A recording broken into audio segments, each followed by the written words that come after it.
G'day guys and welcome to another Pod TV. Firstly, I know I am on point with my fashion selection to my garage wall. I'm like a ninja, you can't see me. I walked out here and was like, oh God, the one time I wear the mustard shirt, I've got it on an orange background. So I apologise to anyone that might think it's like an optical illusion going on. Tonight I wanted to talk about diagnostic testing. I was talking to a friend about this and they brought it up. And they brought up the fact that they sometimes do an appointment and don't provide treatment. And they say to the patient, okay, time's up, I'm going to go through this and I'll see you in 3 days time or 2 days time, and we're going to come up with a plan and provide some treatment for you. And I want you to think about that. Would you be okay with that? Can you do that? So before we do that, just the standard admin. Firstly, our workshops, they are coming back, guys. We are 100% committed to putting those out there. Queensland, we definitely have the running conditioning course coming very, very soon. But for the rest of the country, we're just gonna have to wait until obviously it's safe to do so. So thanks for your patience, guys, and we'll see you there. Otherwise, we're also working on the P20 conference, which is a bit of a separate project, but it is coming February 21. So I look forward to seeing you there.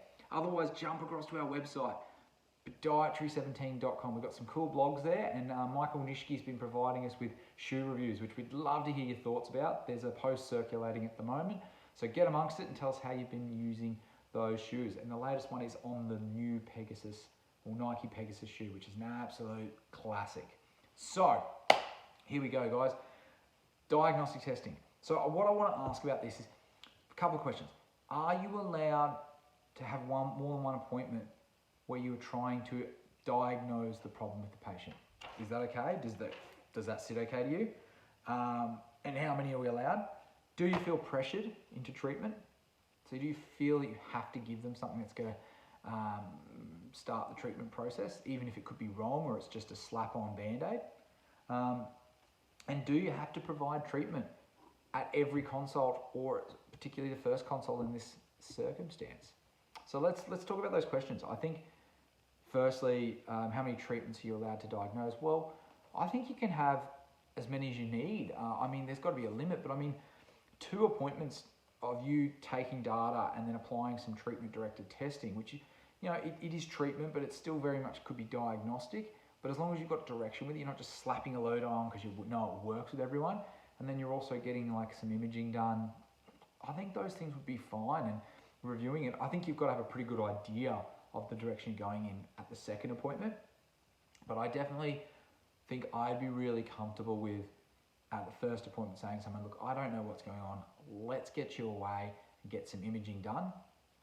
You know, you might do some other things because you want to help them out, but you might just go, let's get some imaging done, and I'll talk to you in 3 days' time or 2 days' time, whenever the imaging gets back.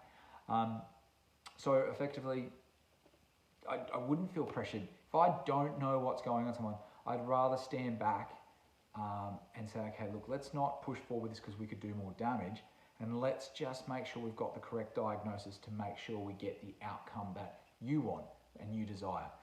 Now, I'm sure if you asked the patient at the start of the appointment, what's your expectations?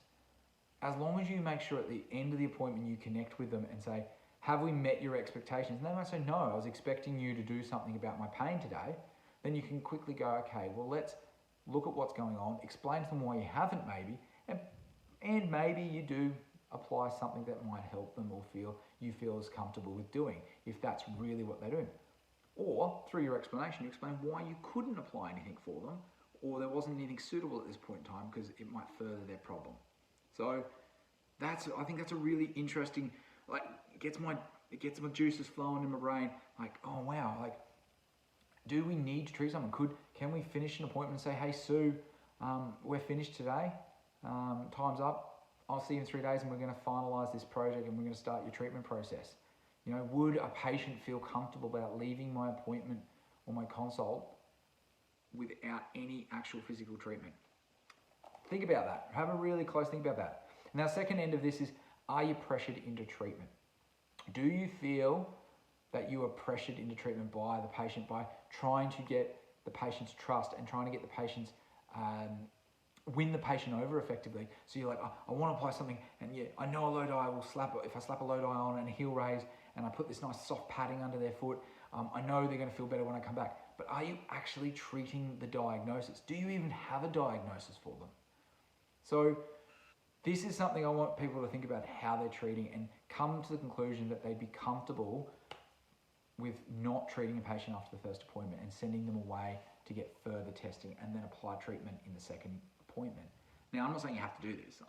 It's a theoretical discussion, but the mindset of letting your brain, through the subjective history, lure you into an assumption of a diagnosis. So you go, oh, you've got morning pain and you've got pain under your heel. Oh, it's heel pain, so that probably means it's plantar fasciitis or fasciopathy, whatever you want to call it. So I'm going to load today, I'm going to low diet, I'm going to give you high loading exercises, and I'm going to get you to roll your foot on a nice frozen water bottle.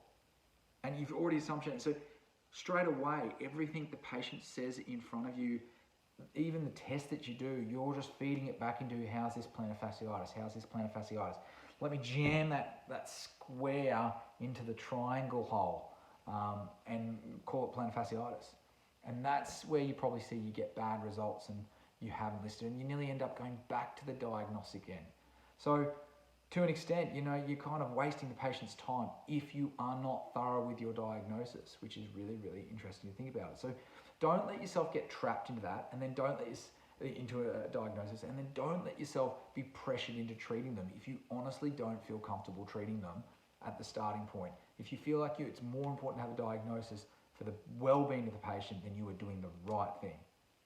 Really interesting. I never really thought of it that way and had a conversation with someone about it, but it really was a great conversation, and all credits to thinking outside the box kind of situation.